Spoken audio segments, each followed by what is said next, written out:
It's time once more to find Northern Ireland's House of the Year.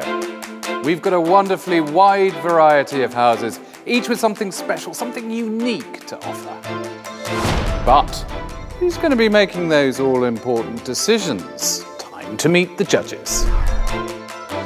Returning once again, head judge, award-winning residential architect Des Ewing, and international interior designer Suzanne Garuda.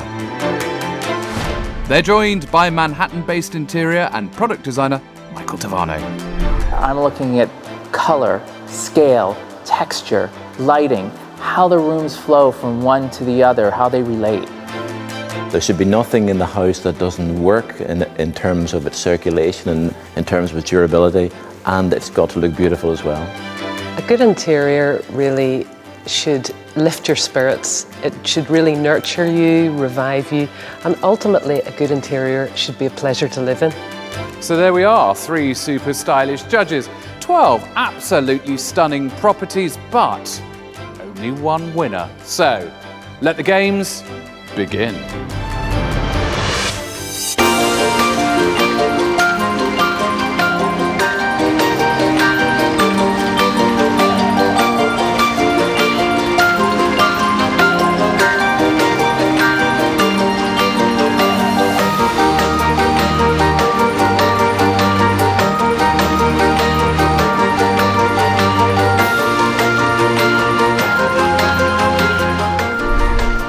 Well, here we are, back again with the show that absolutely everybody's been talking about. Trust me, I am as excited as you are. And we will be travelling on your behalf the length and breadth of the country, trying to winkle out some wonderful properties, any one of which could be the winner of this year's House of the Year. Will we find better than previous series? Well, you're just going to have to stay right there, keep watching, and find out. But without further ado, let's see what's on today's menu. Will this year's winner be this lakeside family home in Enniskillen sitting high on the banks above lovely Lough Erne? Or will it be this stylish contemporary beach house on the seafront in Cloggy, County Down? Or will it be our first house, a spectacular restoration? In fact, it's a reinvigoration of a 19th century Gothic church that also includes a very creative Japanese-inspired new build annex, and you don't see many of those in County Fermanagh.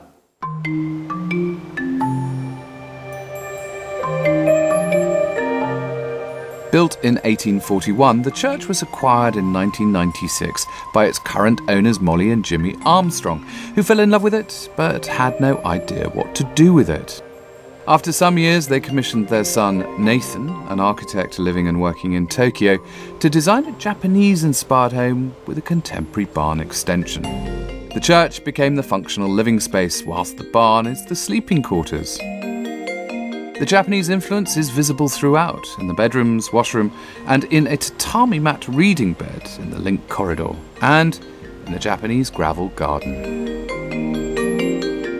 It's a very unusual fusion between Victorian Gothic and then this incredibly elegant, very light contemporary Japanese inspired style. It's beautiful to live in, and it is calm, and it's the angularity of all the spaces that is so interesting for us.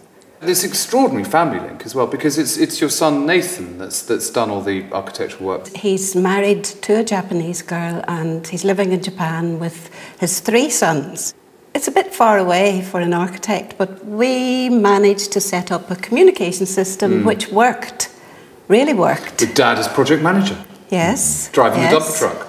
Yes. Exactly. It wouldn't have been possible, I think, if it hadn't been Nathan providing very good working drawings. The working drawings, to me, were really the key to the finish of the project. I mean, this is what's so extraordinary about this whole building, is there's nowhere to hide. With this perfection of detail, you can't sort of paper over the cracks or paint it a bright colour. It's all got to be absolutely perfect. So you must, as a family, be enormously proud of what you've done. We are, but we enjoy it. It really is an absolutely fascinating building. Let's go and see what Des thinks about the architecture outside. You must love this place because it's got more architecture than you can shake an architecture-shaped stick This at. is a project that's just got everything. It's extraordinary, though. It's extraordinary. The church is too small, so it had to be extended. Two ways of doing it. You either make a replica of the church, which is very common in the way it would be done on most occasions. This is much braver, where we're doing something that blends in, where there's the confidence that it's going to blend in. It's not going to take away from the beautiful church. It's got a restoration, which is absolutely authentic. It's got lime, it's cleaned back the sandstone, slate roof, cast iron gutters, and then it's got the extension. Yeah. And look at that. Yeah. It is so simple. It doesn't take away from the church and doesn't crowd it. The little link keeps it politely away from it. The simplicity is the important element here. Who would have thought this little link works? But it is beautiful. Externally, it keeps the two parts apart. Internally, it's the most beautiful part of the house. I think, to me, there's such a strong sense of personality through all of this that you know, everybody here, the design team are making their own decisions. They're not worried about fashion, they're not worried about style, they're not worried about what other people think. That's it. They just like it, and so the emotion kind of carries you through. Yeah. It presents itself beautifully. It sits so well in the countryside. It's great to see something so polite. Well, Des has definitely been seduced by its complex simplicity, or should that be simple complexity? Let's go inside and see what Michael thinks. Well, I think you're being well and truly spot. Imagine, Michael, this is your first ever House of the Year contender. What a beauty. It's unbelievable. And if this is what I have to look at my entire time here, I'm going to be so spoiled. They stripped this place back and created this amazing modern temple, maybe, if you will. So they've done all this lovely oak, this Irish oak that's here. And usually oak is a very cold wood to me. This is very warm feeling here. And they've done touches like that through the whole place. You don't feel like you're in this big, vast open space. It has a sense of warmth and comfort to it. The pod that's up here where Molly does her needlework that she does, she can look at these gorgeous Gothic windows behind us. It's just lovely views everywhere you look. This is a very, very elegant, very contemporary kitchen. It is, and it works in here because it has a Zen-like quality to it. You know, it has the Corian countertops that are just beautiful, the way they're done. It's an easy workspace. You can get a lot done in here. It cleans up quickly, not a lot on the counters. Again, going back to that Zen feeling. I mean, this is what they call in New York style manuals eclecticism, It is, at its best, I think. Because it's not bought off the shelf. It's something that's grown. It's personal, and there are things that most people say, oh, well, it's not in trend, it's not in style. Trend and style is about your personality, and this house is full of personality. I reckon that's a T-shirt. That's a very good T-shirt slogan. Excellent. Well, it sounds like Michael is extremely impressed. Suzanne is checking out the living quarters. Let's go and catch up with her.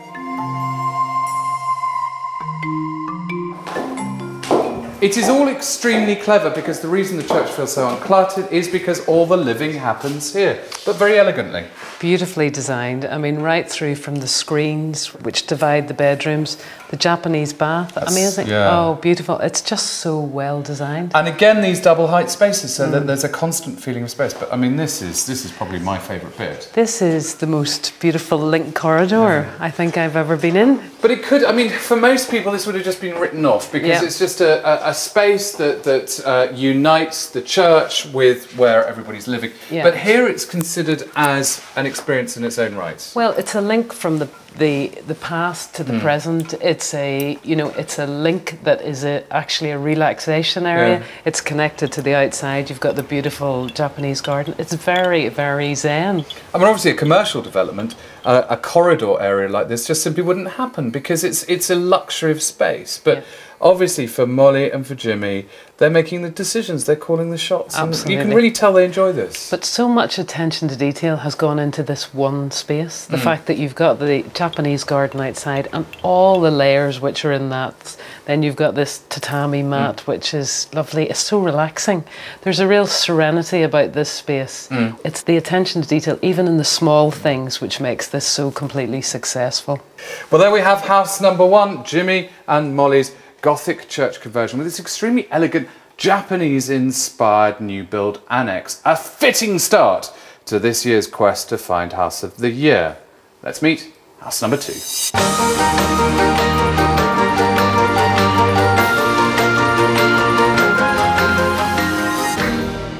Our next house really wouldn't look out of place in Malibu or Muscle Beach, but this is Clucky in County Down on the Ards Peninsula, so no chance of any East Coast weather. And in fact, despite all of its glamorous jet-set LA styling, the most surprising thing about this property is its small budget.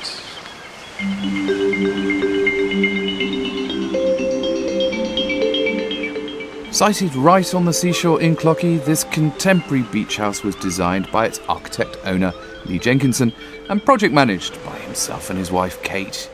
Elegant and cool, it was completed on a very modest budget. They already had the site and cleverly only spent money on quality finishes where necessary. The exterior is cedar, which not only looks good, it's also excellent for insulation. And internally it's stylish and tailored, with a contemporary kitchen living space and incredible sea views. A very imaginative feature is an internal 20-foot well dating from 1826, uncovered during the build.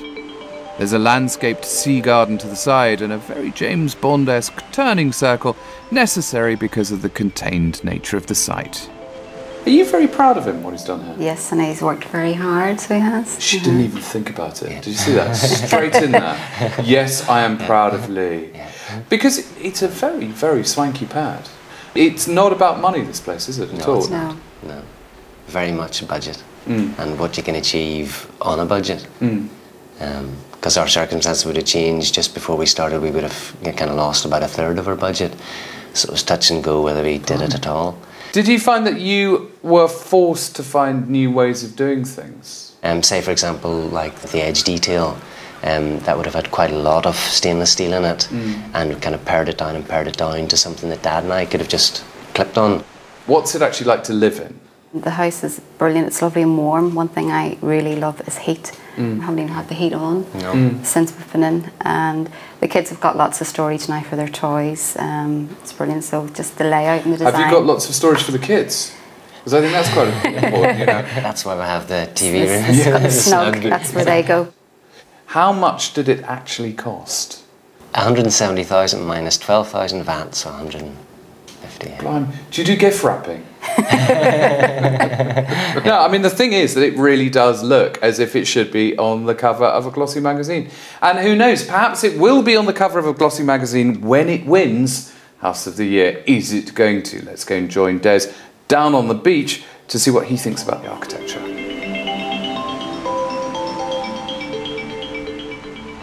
Obviously, the big story here is how much good value this place was. Does that look like a cheap house? Not to me. When you compare, this is the equivalent of a townhouse in the city. Yeah. We can have this beautiful house by the beach. Do you feel that actually more houses should be built like this? Because he's used design rather than throwing expensive materials. He's gone over it and over it, reducing budget all the time. Because it's by the beach, it's got these tremendous views. All you need is something that is very simple, has got sensible accommodation and makes the most of the link with the water. And he's done that, and he's done that on a very tight site with a very difficult planning constraints. I think the other thing that I find very interesting is also this kind of subplot, if you like, about disabled access, because it's not obvious, is it? It just makes the building very simple and a joy to use because everything is so level and easy. There isn't a big disabled ramp at the entrance. In fact, at the entrance there's the turning circle for the car. I've not had to go yet. It also means that he's got a bit more shelter around the door, which is a necessity.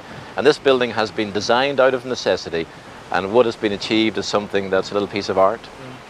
Well, there's no doubt about it. This house is a triumph of design over budget. And although this isn't the east coast of America, in fact, that's looking a little bit Malibu, I think it looks sensational on the beach. But let's find out what Suzanne thinks about the interiors.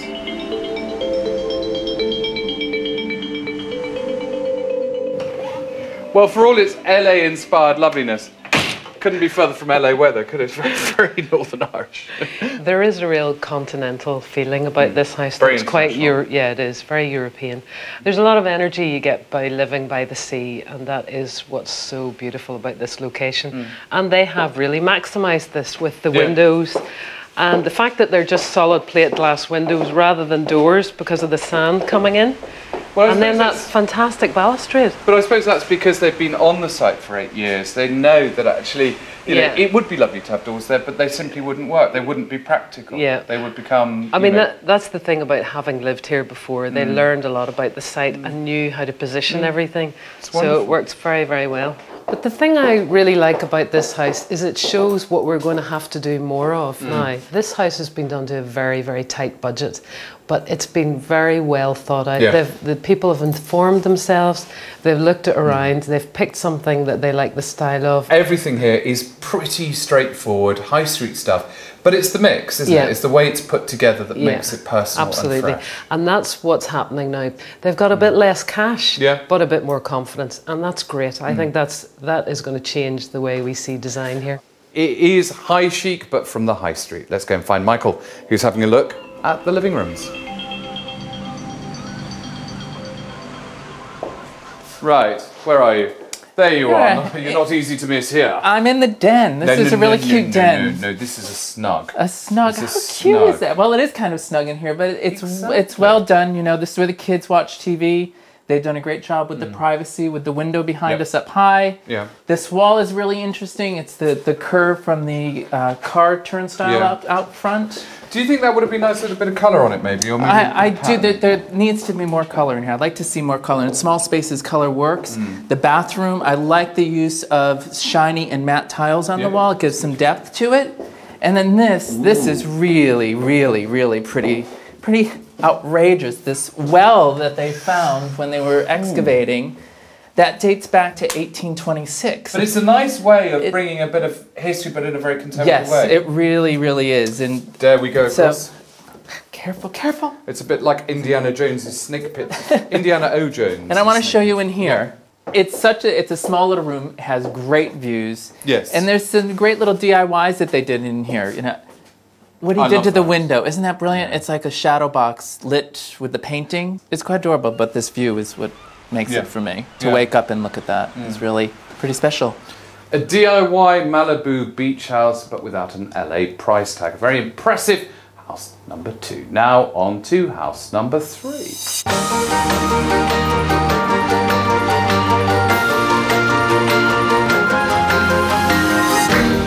And so, on to our third and final house. It's a characterful new build here in Enniskillen, situated high above the banks of Lough Erne to make the most of these spectacular views of water rolling through the lush countryside. Yum!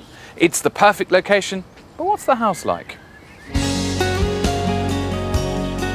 This grand lakeside family home is the property of Richard Cooper, who acquired the site 5 years ago with the dream to build a large house close to town but still have spectacular views of Lough Erne. He wanted to create plenty of space for kids to run around, but also to have some grown-up areas as well. Rustic finishes are used to create coziness in the open-plan kitchen living space, whilst areas such as the dining room and master bedroom have a chic, contemporary feel. An impressive feature is this stone-clad tower, which houses a spiral staircase. This is the most astonishingly beautiful view. Do you have links, family links with the area? Yes, my mum and dad used to live down in that house down there. So, that one there? Yeah, absolutely. I think in my mind I always wanted something that had a view of the lake.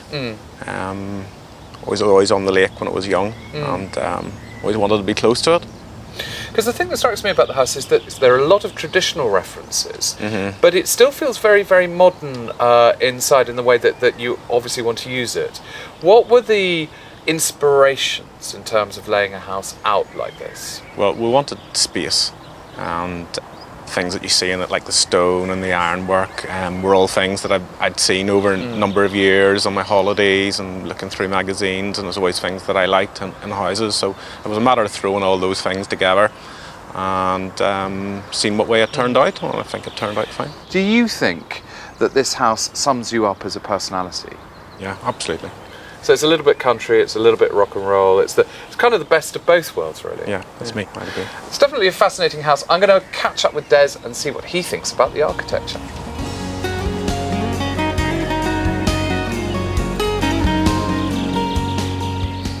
Now Des, this is a house that's trying to be both traditional and modern at the same time. Is it working for you? Not for me. It falls between two stools. I feel you've got to have a convention to go one way or the other. It's a site for a modern house when you've got views like this, but the client wants something that's traditional. So you can see from this that the concept is a little bit muddled.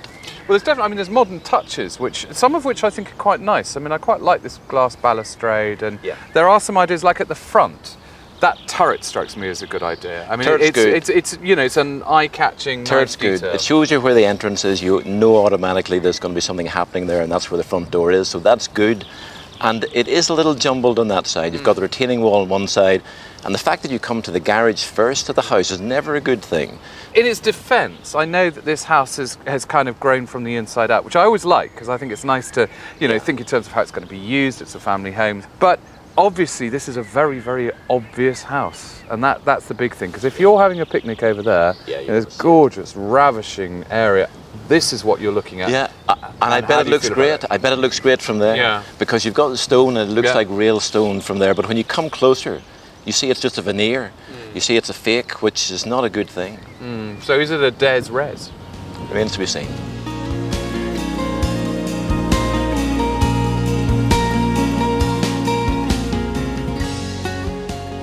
I think some of these materials are very exciting. It's the idea of bringing the landscape in almost, isn't it? Yeah, it's a bit like a cottage inside. You know, that external wall there, the render of that is very nice with the stone. Wonderful curve, which makes it feel much, much more welcoming. But this is a lovely space, the way it's been divided up. So you've got this really nice snug, and then you're straight through into this conservatory, so you've got another nice big bright room, and then the kitchen and the dining room. Well, I think this is very successful because obviously this is a big area, and a lot of people would have just left it open. But in fact, by creating these little zones, creating these little personalities. Think that is its charm, isn't it? That they have the different levels, they've divided the space up very differently. We're so used to now seeing, you know, big open plan kitchens, very contemporary, and they don't always work. This has got a nice use of materials. You've got the York stone, you've got the stone on the wall, walnut, which is quite contemporary, but they've really thought about their use of materials. So do you think design's moving on a bit? Are we turning our back on the modern now? Are we looking for a new style? I think we're reworking a lot of contemporary living. People have had those big open spaces, and now they're trying to put a bit more emotion into a bit more feeling, and they're realising that the old finishes, actually, a lot of them really, really worked and made places feel a bit cosier. So I think we are. The heart of the home again. Very interesting. So Suzanne's getting emotional in the kitchen. How does Michael feel about the dining room?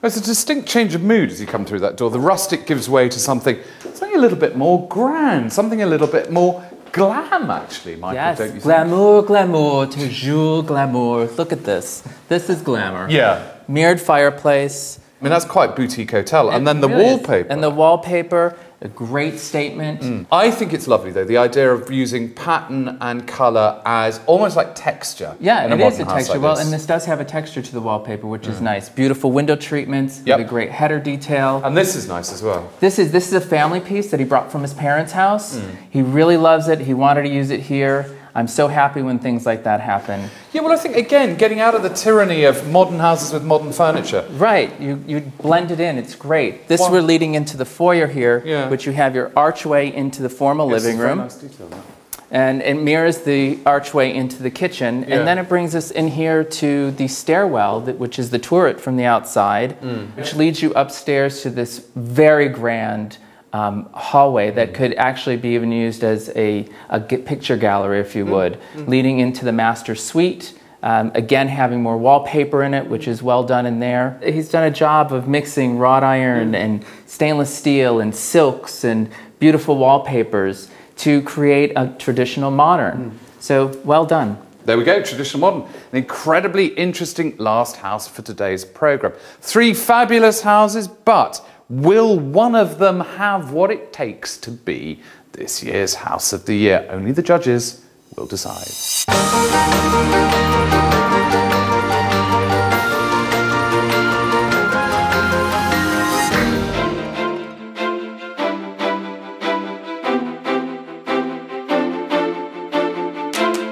So we're back and better than ever, and we've got some astonishing architecture, some jaw-dropping locations and some fabulous properties. Now, just like you, I was extremely impressed by those three houses, but what did our judges think? Before we find out, let's have a quick reminder. House number 1 is Molly and Jimmy's Japanese church house in County Fermanagh, a fascinating marriage of East and West, Old World and New. House number 2 is Lee and Kate's contemporary beach house in Clockey, a stylish pad that wouldn't look out of place in Malibu but realised on a very modest budget. And house number 3 is Richard Cooper's lakeside family home in Enniskillen, an impressive new build with its own tower and breathtaking views of Loch Earn. Time to find out what the judges really think.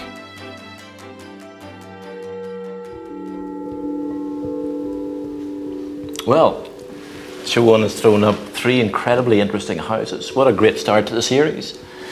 Now, today we're not here to choose a winner because everyone's going through to the final. Now, Michael, you're the new kid on the block. So what did you think of the Japanese church house? I have to say, if this is anything what the rest of the homes are going to be like, it's going to be a tough competition. And this house was really well done, integrating the old and the new together.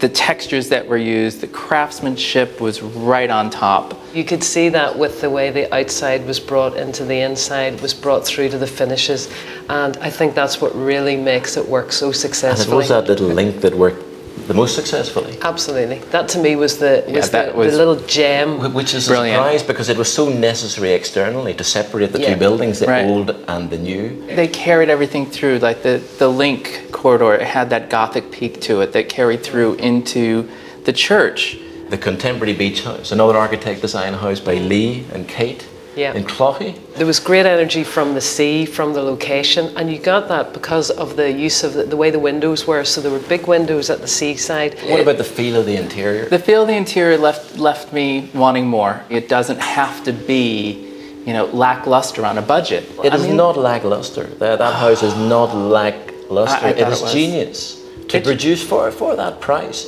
To produce something that has that beach house feel to it. It's created something that is just very simple, I think. Anyway, here's a house for you. The Lakeside Family Home. It's got you written all over it. It does have American scale to it, which I really know do him like so about well. it. I know. It does have that American scale to it, which I did enjoy, and I did feel at home the way that it had these big, great open spaces that were used well. I wanted more from the interior. I got a little bit of it with the wallpaper and some of the window treatments that were being used. The kitchen really worked. The kitchen and the snug, the use of space. I think Richard really put a lot of thought into that. For me, what was most disappointing was the fact you approached the garage first. The approach of a house is very important. You come to the garage and then you come to an area of tarmac with a retaining wall. You've come in and you've sort of lost it already. Well, we have some strong contenders there. Yeah, sure. And maybe a potential winner. Maybe. We're just going to have to wait to see how they compete against the other houses in the final. Interesting as ever, food for thought indeed from our judging panel. And we'll be finding out how those 3 do against the other properties in our series final. But join us next time, because we've got more inspirational homes as we continue the hunt to find Northern Ireland's House of the Year.